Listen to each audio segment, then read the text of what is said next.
Y la Biblia dice que el hombre de doble ánimo es inconstante en todos sus caminos. Por lo tanto, debemos velar para que la palabra de Dios sea nuestro fundamento en cada área de nuestra vida a fin de tomar las decisiones correctas. Les invito para que oremos un momento en la presencia de Dios. Padre, en el nombre de Jesús te damos gracias en esta mañana porque tú has sido bueno con nosotros, Señor, y con toda seguridad tú quieres bendecirnos, Señor. Quieres revelarte a nuestras vidas, Señor. Quieres bendecir, Señor, cada área de nuestra vida, por lo cual rogamos, Señor, que en esta mañana, a través de tu palabra, tú hables a nuestros corazones, Señor. Que podamos tener una revelación, que podamos tener entendimiento, que podamos tener comprensión de tu palabra, a fin de ser edificados en ella. Padre, te lo rogamos en el nombre de Jesús. Amén.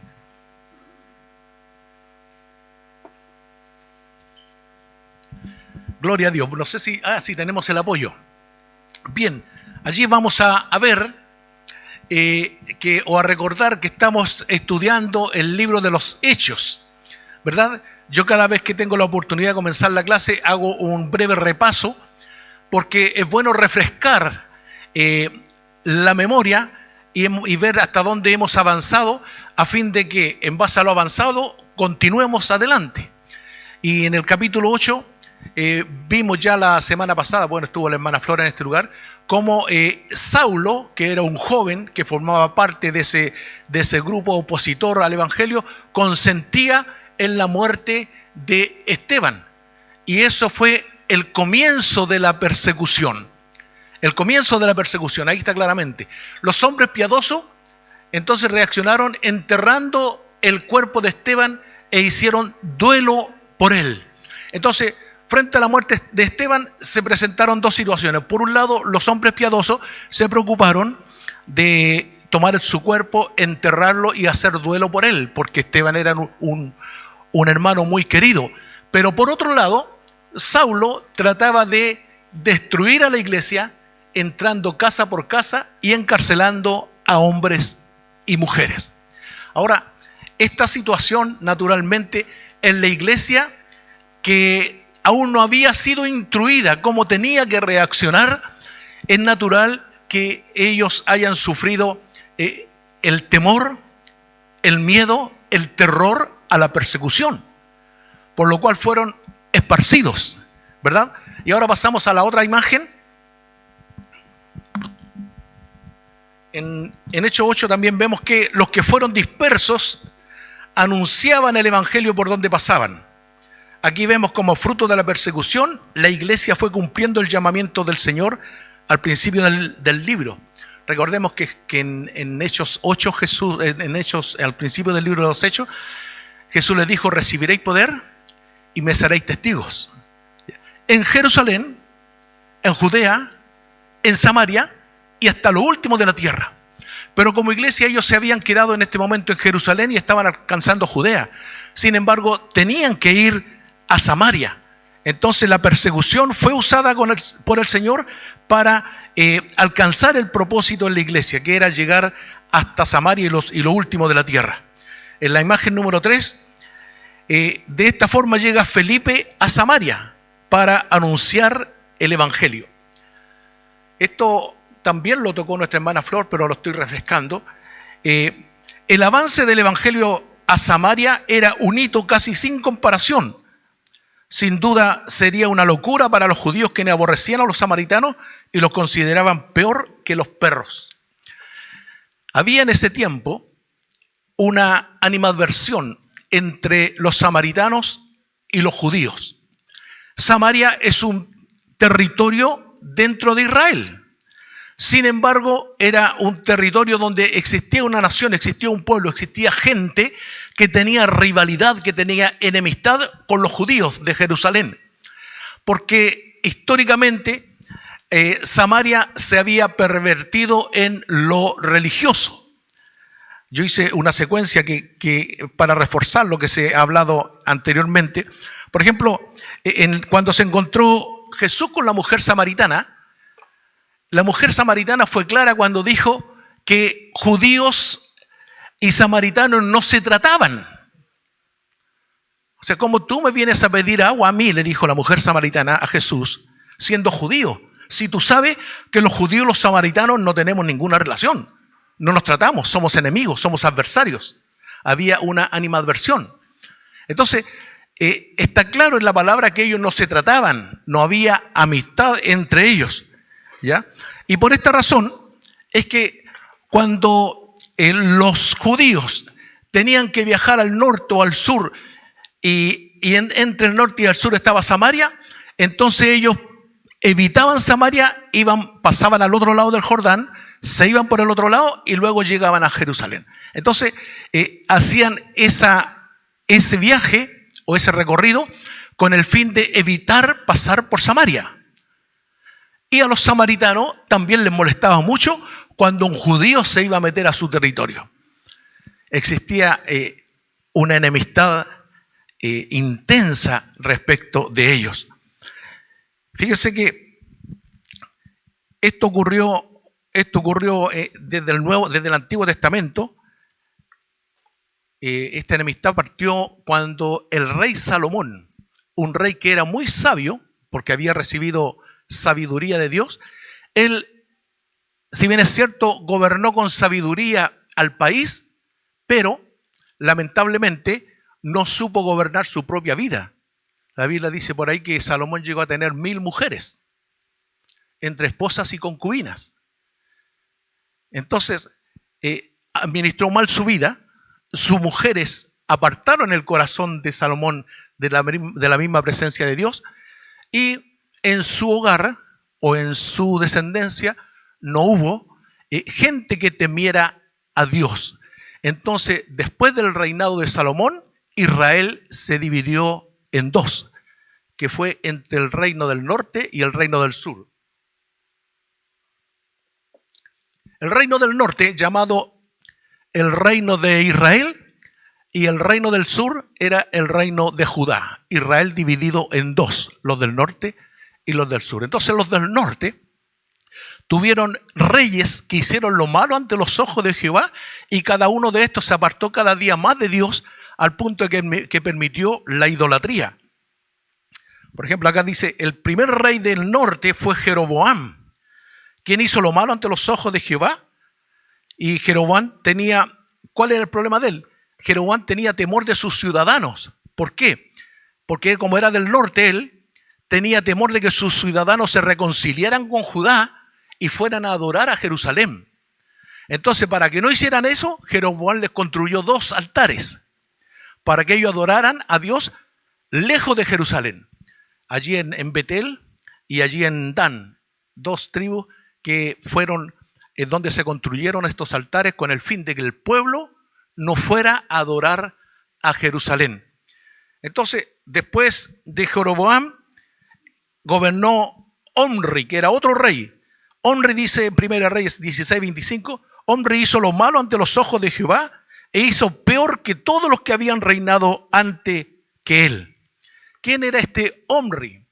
Omri era un rey que compró un territorio, estableció la ciudad de Samaria y allí en Samaria construyó templos. O sea, hizo lo malo mucho peor que los reyes anteriores que él. ¿Ya? Dice, Omri compró a Semer, el monte de Samaria, por 2 talentos de plata, y edificó en el monte y llamó el nombre de la ciudad que edificó Samaria. Esto sale en 1 Reyes 16:24. Ahora, el hijo de Omri era Acab, otro rey perverso de Israel entregado por completo a la idolatría. De Acab se nos dice allí en 1 Reyes 16:32 que hizo altar a Baal en el templo de Baal que él edificó en Samaria. Entonces, si ustedes se dan cuenta, los responsables mayormente eran los reyes de Israel o del reino del norte, que permitieron la separación o que no permitieron la unión del pueblo de Dios. Entonces, esto obviamente ofendía a Dios. ¿Por qué? Porque no solo ellos pretendían adorar a Dios, a Jehová Dios, sino que también introdujeron otros dioses como Baal y tenían una adoración dividida. Esto obviamente molestó a Dios. Recordemos que cuando Dios dio los mandamientos a Moisés, le dijo, no tendrás dioses ajenos delante de mí. Ese el mandamiento categórico. Pero ellos se habían levantado otros dioses, de tal manera que Dios entonces permitió que ellos fueran en cautiverio y los entregó al rey. Dios dice, debido al pecado de Israel, Dios los entregó al rey de Asiria, quien conquistó Samaria y llevó cautivo a parte del pueblo que habitaba en la región. Entonces, el rey de Asiria invadió Samaria y se llevó preso a todos los descendientes israelitas, o a la gran mayoría, quedaron algunos. ¿Y qué hizo después? Este rey mandó gente de Babilonia, mandó gente, aquí lo tengo escrito, mandó gente de Babilonia, de Cuta, de Aba, de Amar y de Serfafín, a fin de que las ciudades de Samaria sean llenas. Es decir, Samaria fue invadida por extranjeros que traían otras culturas religiosas y adoraban otros dioses.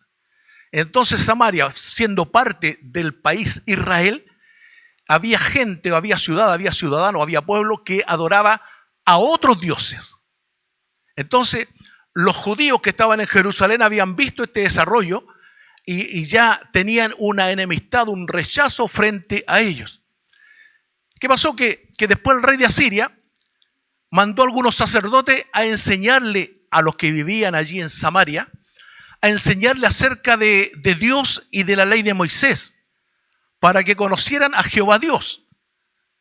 Y así lo hicieron, pero este conocimiento obviamente fue un conocimiento teórico, un conocimiento intelectual, no algo de corazón en el que adoraban. ¿Por qué digo esto? Porque ellos, aparte de Jehová, adoraban a otros dioses. Entonces no había en ellos una adoración correcta o una adoración sincera. Voy a leer una parte. Dice, así, después de que el sacerdote enseñó la ley de Moisés en Samaria, así el pueblo de Israel había quedado en la tierra al tiempo de la cautividad, se mezcló con estas gentes paganas. Así temieron a Jehová aquellas gentes y al mismo tiempo sirvieron a sus ídolos. Y también sus hijos y sus nietos y sus padres hasta el día de hoy. Dice 2 de Reyes 17:41. Entonces, nos damos cuenta claramente que existía una enemistad evidente. Luego, cuando ellos quisieron reconstruir el templo, cuando quisieron reconstruir los muros y todo eso, Zorobabel recibió la invitación de estos samaritanos para que construyeran junto el templo. Y estos no permitieron unirse con paganos, sino que ellos querían reconstruir la ciudad de Dios. Y este rechazo creó una mayor enemistad entre ellos.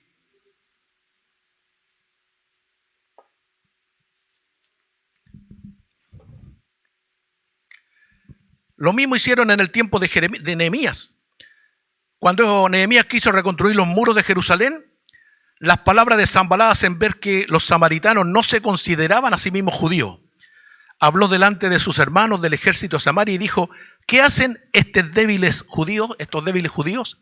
Es decir, de ambas partes había un rechazo evidente, había una enemistad. Entonces, esta enemistad se debió a la idolatría o al paganismo que se realizaba en Samaria.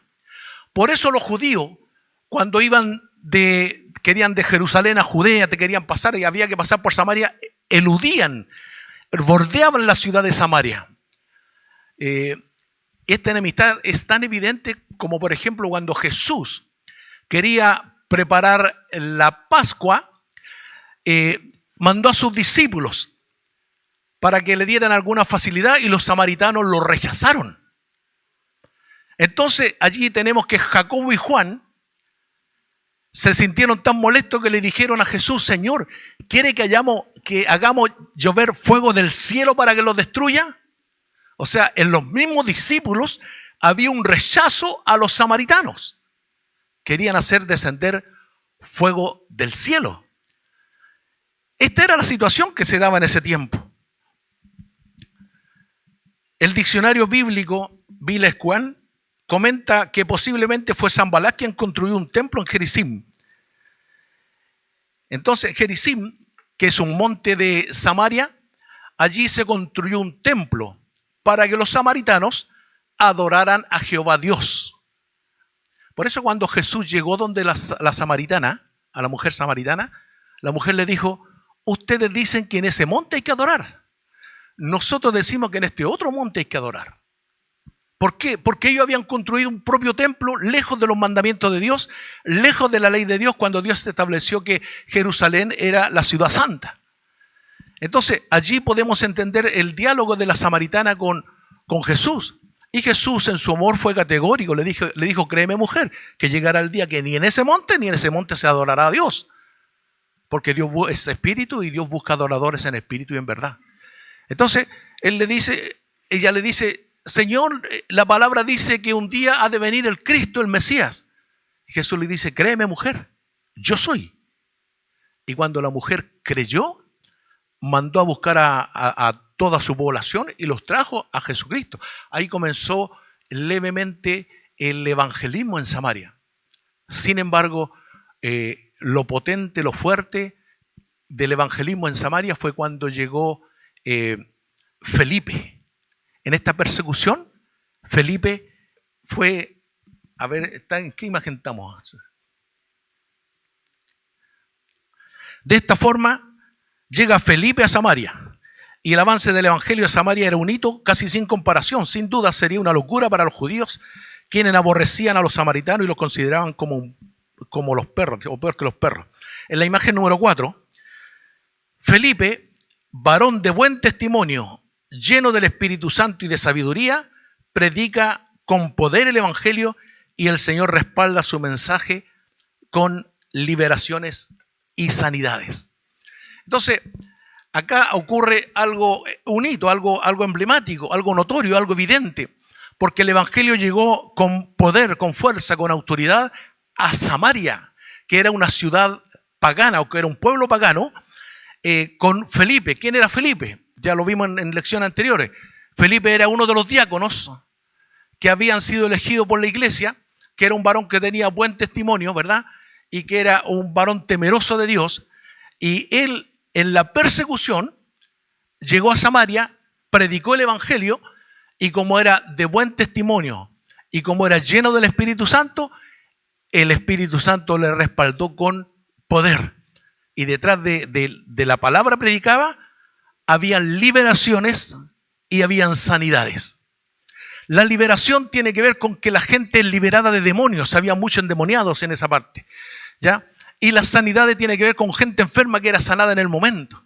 Entonces aquí tenemos una manifestación potente de poder y de autoridad.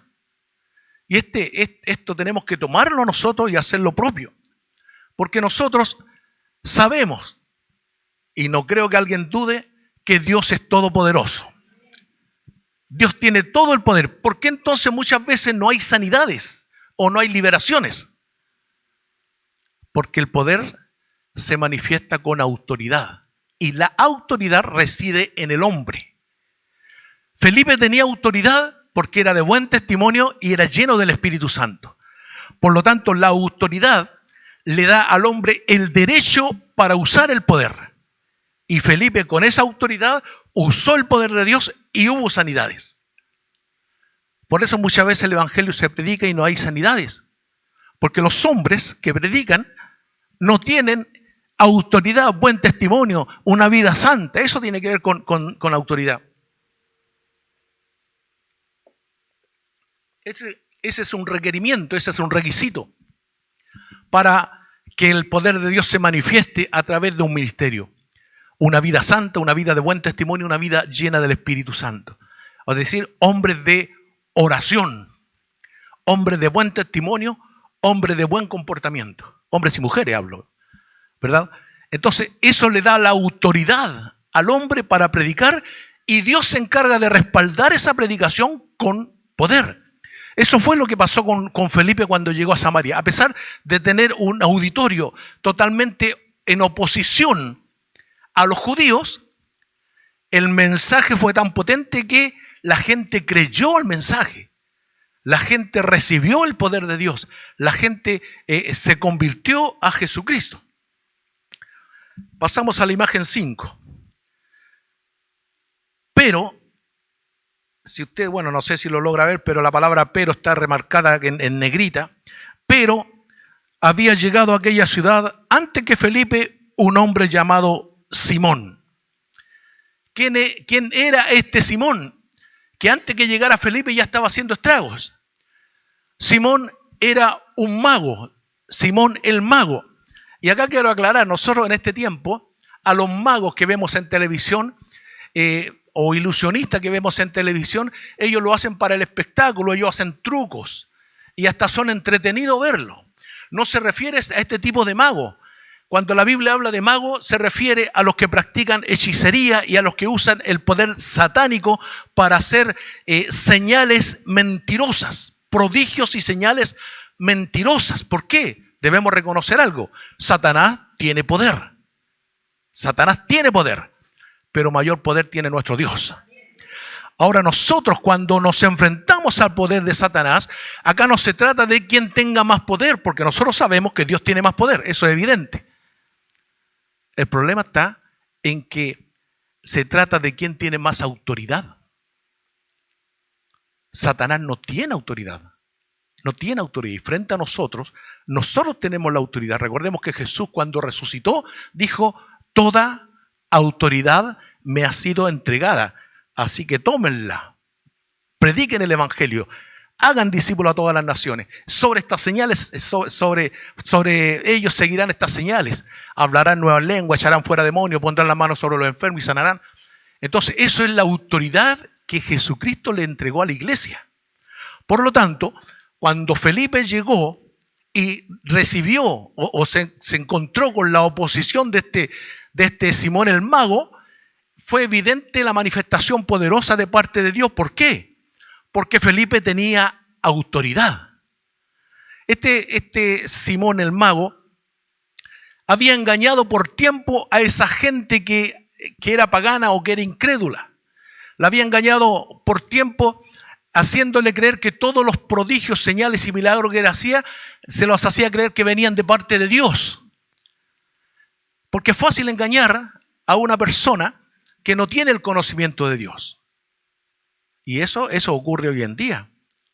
Fíjese que en la televisión lo escuché antes de ayer, que se hizo una encuesta bicentenaria por allí en los liceos católicos, y que antes, cuando ellos encuestaban a los estudiantes, sobre el 60% eran religiosos y creían en Dios. Sobre el 60%.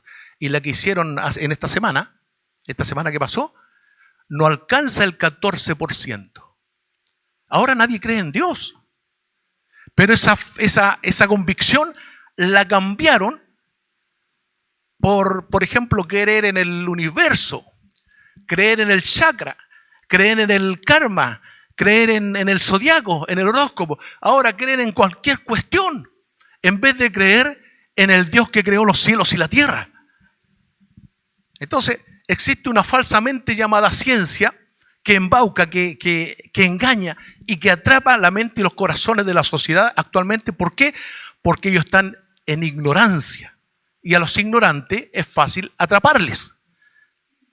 Por eso nosotros tenemos que estar conscientes de la palabra de Dios, para que no nos sorprendan.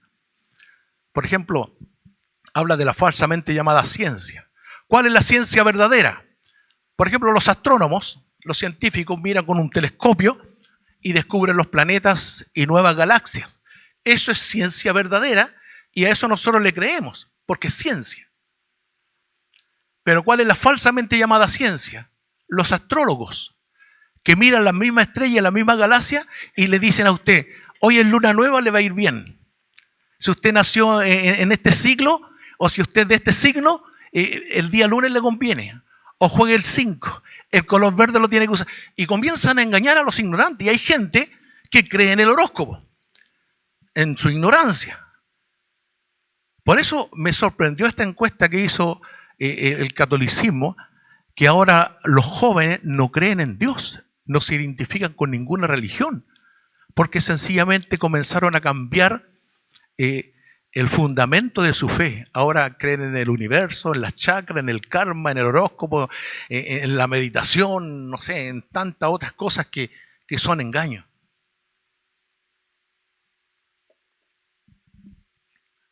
Este Simón el Mago, desde hacía tiempo los tenía alucinados con sus artes mágicas y los seguía. Simón creyó el mensaje del Evangelio y se hizo bautizar. Es decir, cuando el poder de Dios se manifiesta, aún los que practican las artes mágicas son ganados para Cristo. Así de simple, este hombre creyó y se bautizó. Pero ¿cuál fue el problema de este Simón el Mago? Que más allá de la convicción que había tenido en su momento, él comenzó a seguir sus impulsos personales. ¿Por qué? Porque las artes mágicas anteriormente seguramente le habían dado algún dividendo, había obtenido alguna ganancia de la gente. Entonces comenzó a seguir a Felipe y a estar al lado de Felipe para ver cómo hacía los milagros Felipe. Y ese fue el problema de él. No creer de corazón en el poder de Dios o en Dios mismo, sino que solamente en las evidencias. La imagen número 4. No estamos en la imagen 5, pasamos a la imagen 6. Los apóstoles fueron a verificar el fundamento de la nueva iglesia que se levantaba. Y esto vamos a leerlo allí en el libro de los Hechos, en el capítulo número 8, el versículo 14. Hechos 8:14, yo leo, dice así: cuando los apóstoles estaban en Jerusalén, oyeron que Samaria había recibido la palabra de Dios y enviaron allá a Pedro y a Juan. Cuando la persecución partió en Jerusalén, huyeron, fueron esparcidos y el evangelio se predicaba en Samaria a través de Felipe. Pero los apóstoles se habían quedado en Jerusalén. Y cuando los apóstoles oyeron que en Samaria estaba siendo predicada y aceptada la palabra, entonces ellos fueron a verificar de que lo que se estaba haciendo venía de parte de Dios. ¿Por qué? Porque Felipe no era un apóstol. Felipe era un diácono, en este caso un evangelista, porque estaba predicando el evangelio. Entonces los apóstoles fueron a verificar que la iglesia naciente tuviera un fundamento sólido. Recordemos que en Efesios dice 2:20 dice claramente que la iglesia es edificada sobre el fundamento de los apóstoles. ¿Cuál es el ministerio apostólico? ¿O cuál es la función apostólica? Los apóstoles tienen la responsabilidad de predicar el evangelio donde nunca ha sido predicado, primero. Y ellos en ese momento, en forma específica, los apóstoles que eran de Jesucristo, los 12, ellos tenían la responsabilidad no solo de predicar a un Cristo resucitado, sino que dejar establecida la doctrina, dejar escrito todo lo que habían escuchado, dejarlo escrito para las futuras generaciones. Porque ellos obviamente iban a predicar 60, 50, 70, 80 años más y se iban a morir. Pero ¿qué iba a pasar con nosotros? Que somos generaciones que vienen mucho después de los apóstoles. Para nosotros entonces ellos tenían la responsabilidad de dejar establecida la doctrina aquí en la palabra de Dios. Entonces ellos fueron y verificaron lo que estaba sucediendo. Por eso Hechos 8:14 dice: cuando los apóstoles que estaban en Jerusalén oyeron que Samaria había recibido la palabra de Dios, enviaron allá a Pedro y a Juan, los cuales, habiendo venido, oraron para que ellos recibiesen el Espíritu Santo.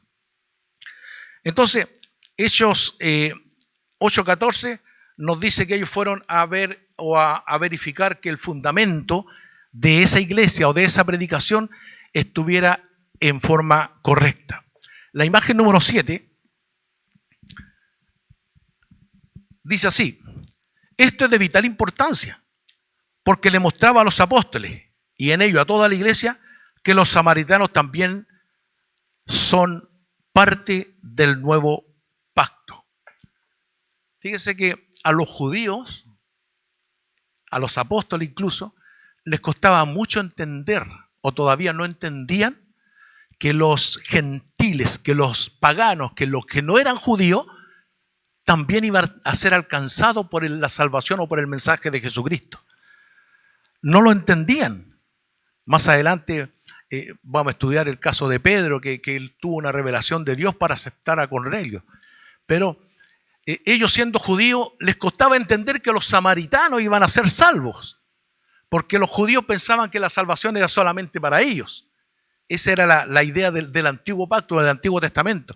Sin embargo, en Cristo, la Biblia dice claramente que Él vino a salvar al mundo entero, a buscar y a salvar lo que se había perdido. De tal manera amó Dios al mundo, nos dice a Judá. De tal manera Dios amó al mundo.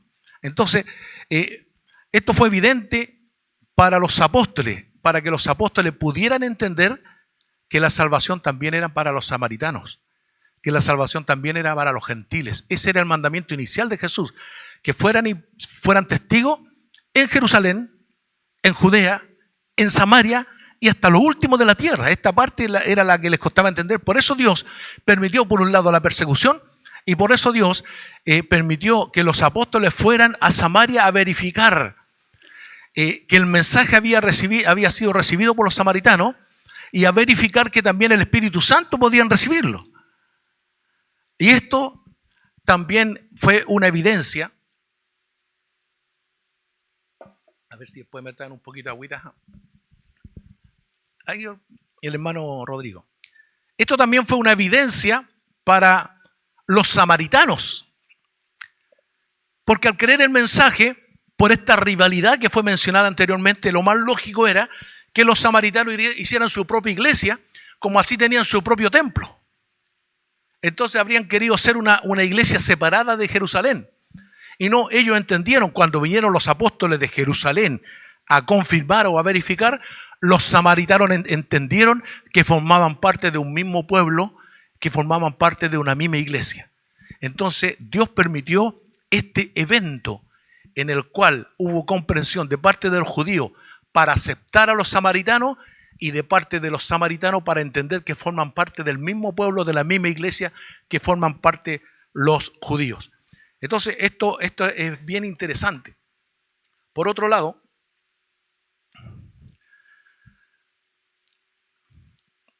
la imagen número 8, vemos en este pasaje bíblico cómo deben complementarse los ministerios dados por el Señor Jesucristo. Allí en Efesios 4, 9 al 16, dice que es esto de que Jesús descendió y también fue ascendido, y que cuando ascendió le dio dones a los hombres, ¿verdad?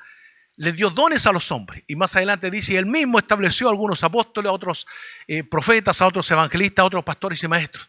Y ahí menciona los ministerios que Jesucristo estableció para el buen funcionamiento de la iglesia. Y en la imagen, ¿en cuál estamos? Vemos en este pasaje bíblico, voy a leer textual, vemos en este pasaje bíblico cómo deben complementarse los ministerios dados por el Señor Jesucristo. Felipe, evangelista, predicando con amor y poder. Pedro y Juan, apóstoles, poniendo o verificando el fundamento. Luego tendrían que encargar a un pastor para que velara por la salud espiritual de la congregación. Y también se necesitarán maestros de la palabra para enseñar y edificar a la congregación con un fundamento bíblico. Entonces, esta es la forma correcta como deben complementarse los ministerios para que la iglesia crezca y avance. Y yo me voy a ir un poquito para explicar esto a Efesios 4, 9, 16.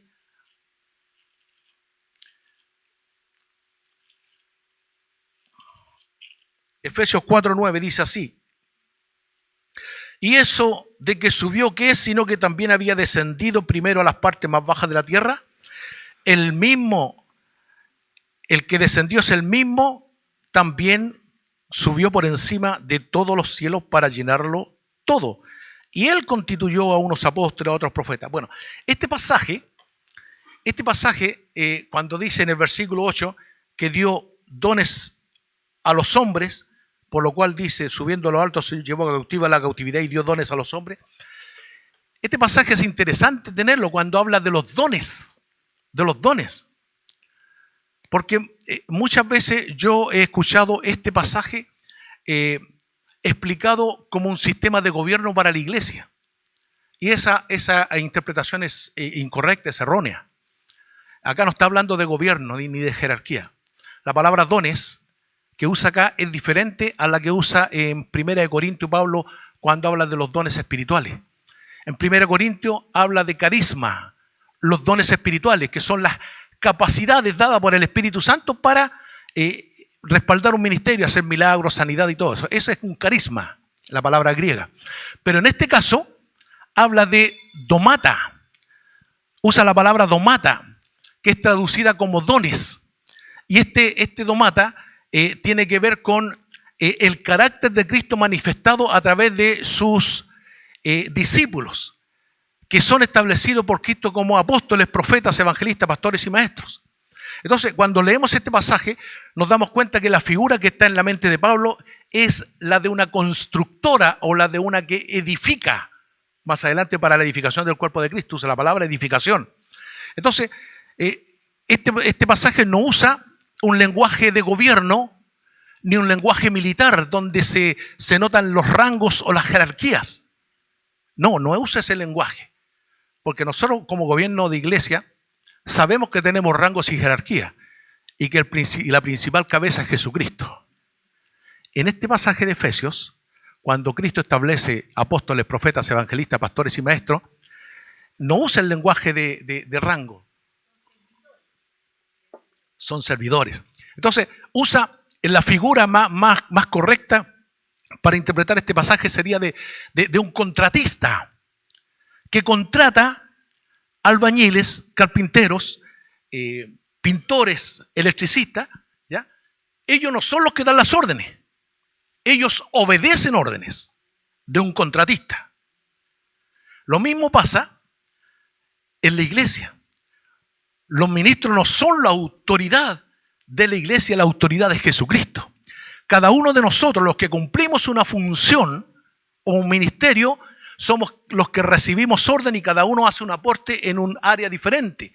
El apóstol, ya lo dije, poniendo el fundamento, la doctrina, levantando iglesia donde nunca ha sido predicado. El pastor, obviamente, velando por cuidar la congregación. El maestro, ¿cuál es la diferencia entre un maestro y un profeta? El profeta del Nuevo Testamento es diferente al del Antiguo Testamento. El del Antiguo Testamento era prácticamente, el profeta del Antiguo Testamento era prácticamente un intermediario entre Dios y los hombres. Si alguien quería conocer la voluntad de Dios, iba al profeta y el profeta le revelaba la voluntad de Dios. Eso no ocurre hoy en día. Si usted quiere recibir la voluntad de Dios en su vida, puede hablar directamente con el jefe. El Espíritu Santo se lo va a revelar. Entonces, el profeta en este tiempo es el que predica un mensaje con claridad, donde la gente a la primera lo entiende, queda claro. ¿Y cuál es la diferencia del maestro? El maestro es el que escudriña, es el que busca, el que estudia para explicar un pasaje. Esa es la función de un maestro, ahí hay una diferencia.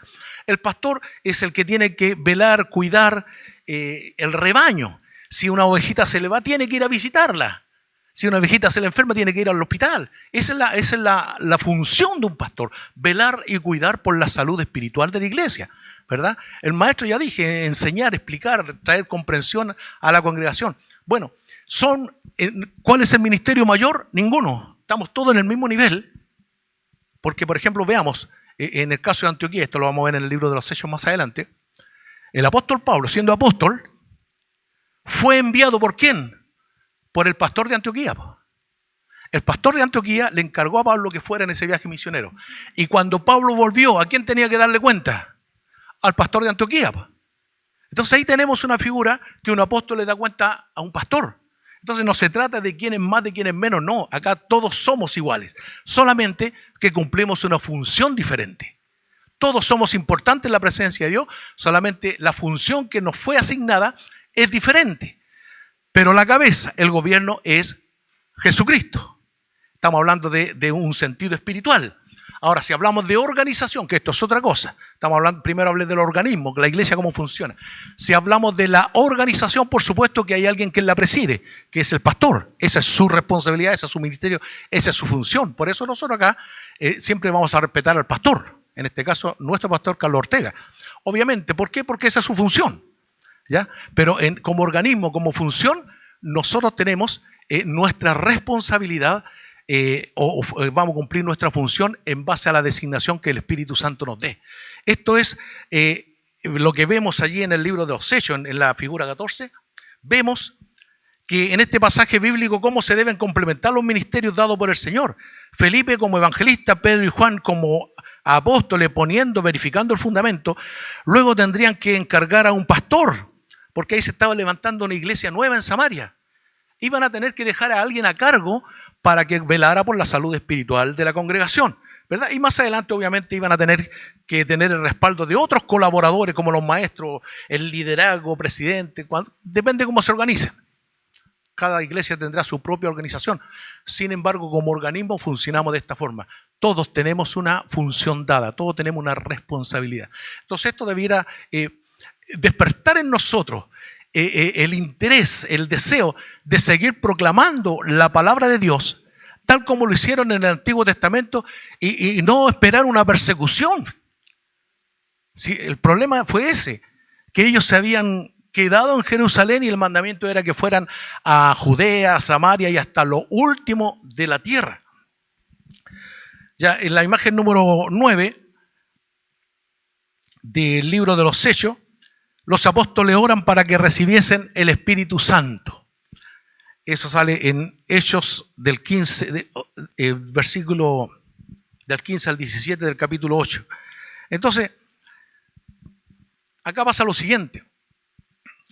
Felipe había predicado el Evangelio y los de Samaria habían recibido a Cristo. Sin embargo, ellos no habían recibido el Espíritu Santo. Y acá quiero hacer una diferencia. Porque este tema, cuando hablamos del Espíritu Santo, obviamente produce ciertos resquemores de algunas escuelas de interpretación. Cuando una persona recibe a Cristo, inmediatamente el Espíritu Santo viene a poner un sello en su corazón. El Espíritu Santo ya habita en cada uno de los que cree en el Señor Jesús. Somos sellados por el Espíritu Santo. Tenemos el Espíritu Santo y ahí el Espíritu Santo va a comenzar una obra de transformación, de perfección, de crecimiento en nuestro corazón. Sin embargo, acá en este pasaje, cuando dice que Pedro y Juan vinieron para que recibiesen el Espíritu Santo, está haciendo referencia al bautismo del Espíritu Santo, que es el hablar en nuevas lenguas. Ese mismo poder que recibieron y fue prometido en Hechos 8, que luego el Espíritu Santo fue derramado en Pentecostés, ¿verdad? Esa promesa que estaba en Joel, que ya la hemos visto, eso para los apóstoles era una señal lógica y evidente de que el Señor va a obrar a través de las personas, a través del bautismo. Entonces, el bautismo del Espíritu Santo, o a lo que hace referencia acá, que no había venido todavía sobre ellos el Espíritu Santo, así dice textualmente, hace referencia a ese derramamiento que el Espíritu Santo hace para que la gente tenga esta experiencia que nosotros llamamos el bautismo del Espíritu Santo para hablar en nuevas lenguas, que es una evidencia. En el libro de los Hechos, cuando el Espíritu Santo fue derramado, hubo muchas manifestaciones. Hubo un viento recio, hubo un estruendo, hubo flamas de fuego y también hubo nuevas lenguas. Y de todas esas manifestaciones hay una que en forma sistemática se repitió durante todo el libro de los Hechos, que fue el hablar en nuevas lenguas. Entonces, para eso vinieron los apóstoles, para que recibieran el Espíritu Santo. O sea, eran varones llenos del Espíritu Santo con una convicción tal que cuando oraban por la gente, ellos eran bautizados por el Espíritu Santo. Entonces, ahí hay una diferencia. ¿Por qué? Porque algunos dicen, o sea que no tenían el Espíritu Santo en su corazón todavía. No, sí lo tenían, solamente que no se había manifestado. ¿Cuál es la diferencia? El Espíritu Santo en nuestro corazón ayuda para que yo dé el fruto del Espíritu. Amor, gozo, paz, ¿verdad? El bautismo del Espíritu Santo me empodera para cumplir un ministerio. Por eso Felipe era lleno del Espíritu Santo y hacía milagros y liberaba a los endemoniados, porque había sido bautizado con el Espíritu Santo, porque hablaba en nuevas lenguas y tenía ese poder de parte de Dios. Sin embargo, cuando vemos a los discípulos de Jesús, no pudieron echar fuera un demonio, porque todavía no había sido derramado sobre ellos el Espíritu Santo.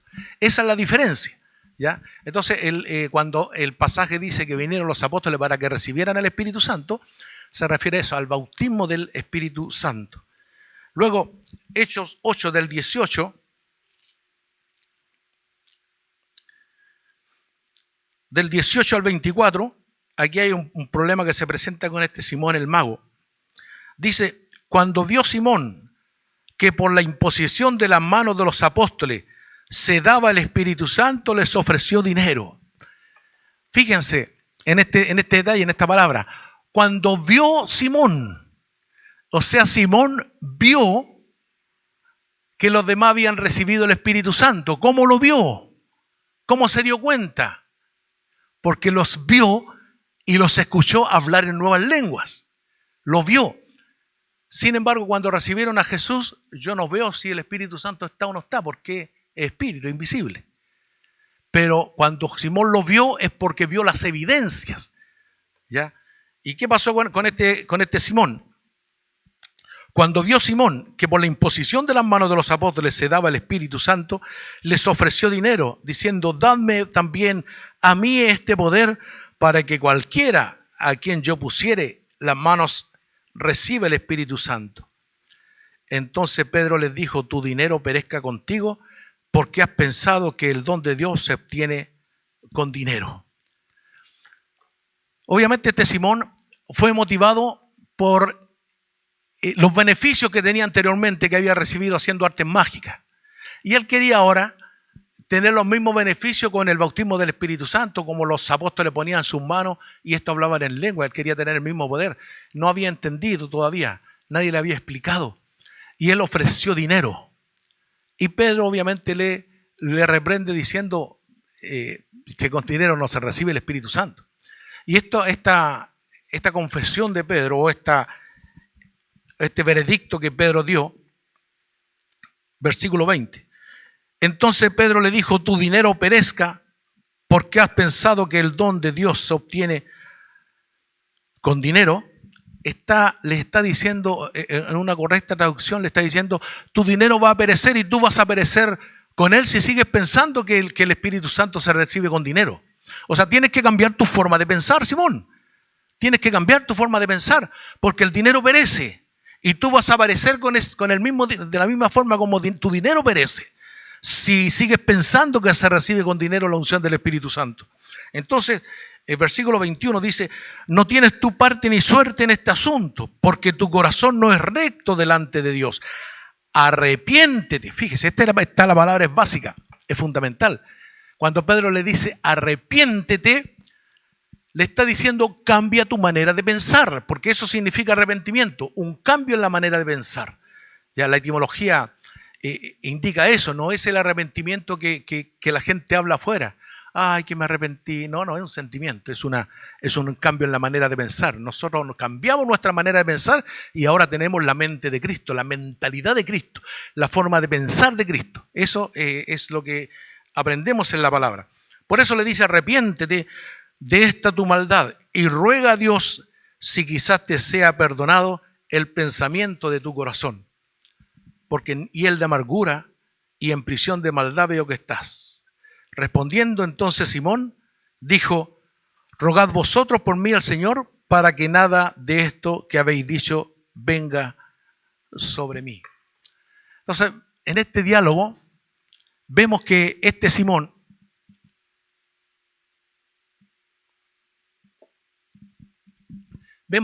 si bien es cierto, había hecho la confesión de Jesucristo, le había recibido, sin embargo, vemos que no hay una decisión o una convicción de corazón, porque cuando Pedro le dice que él va a perecer junto con su dinero, enseguida le dice Simón a Pedro, le dice, rueguen ustedes para que nada de lo que ustedes han dicho me acontezca. O sea, Simón estaba preocupado de la consecuencia de su pecado y no de arrancar el pecado de su corazón.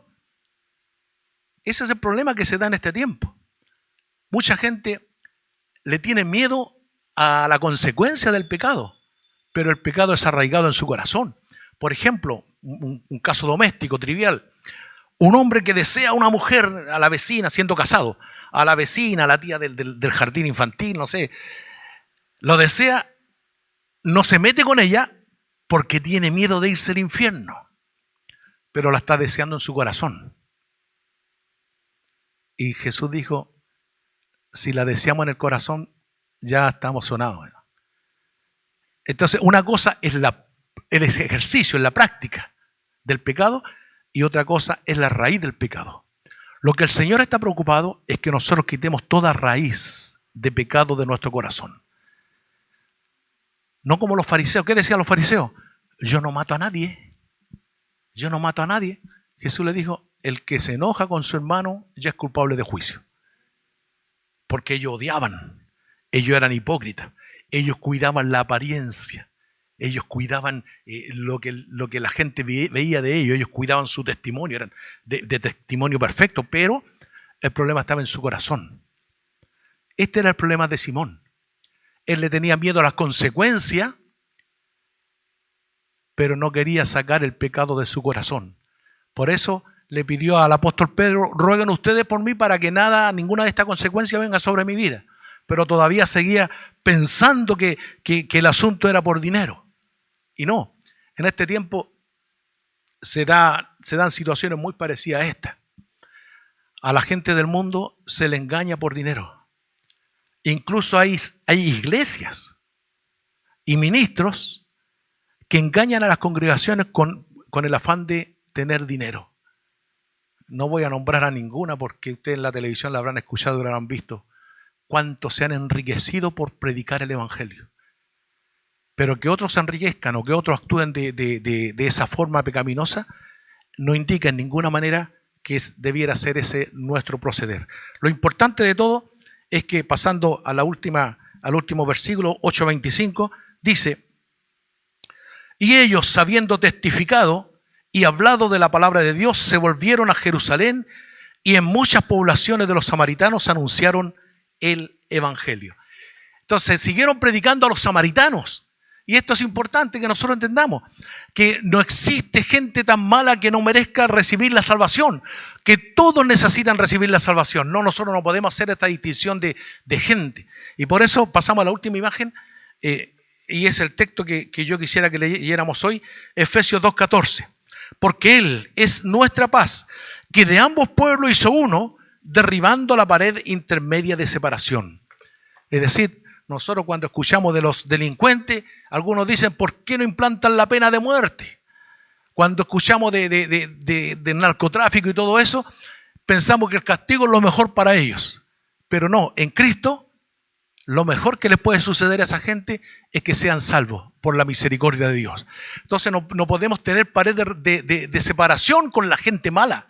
No, tenemos que abrir los brazos para recibir a todos, porque sabemos que en Cristo Jesús hay perdón para todos los que creen. Así como también Cristo nos alcanzó a nosotros, el Señor quiere alcanzar a todos los que están en amargura, en maldad, en pecado o bajo maldición. Dios ama nuestro mundo. Entonces este texto vamos a leer al final, que nos piden Efesios 2:14. Amén. Vamos a recoger la ofrenda. Con esto vamos a concluir porque faltan solamente 3 minutos para que los niños lleguen a este lugar. Voy a pedirle, hermano Enrique, por favor, me ayuda. Hermano, tú de atrás. Tú. Por favor, hermano Enrique Barriga. Sí, por favor.